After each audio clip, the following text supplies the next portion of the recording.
Hi everybody, welcome to Japanese Cooking Lovers. I am Yuri.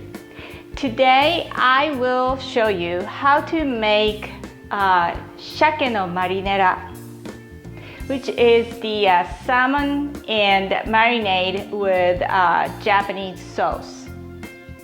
It is easy because it's a marinade and you just prepare for the sauce and also deep fry fish. That's about it, and cut veggies and leave it in the refrigerator. It's very easy. So I want to show you, and tastes good. So I want to show you how to make this one. I hope you enjoy it.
I hope you enjoyed my video today. And this is Japanese Cooking Lovers. I'm Yuri. If you like my channel, please thumbs up and subscribe my YouTube channel. Thanks for watching and see you next time soon.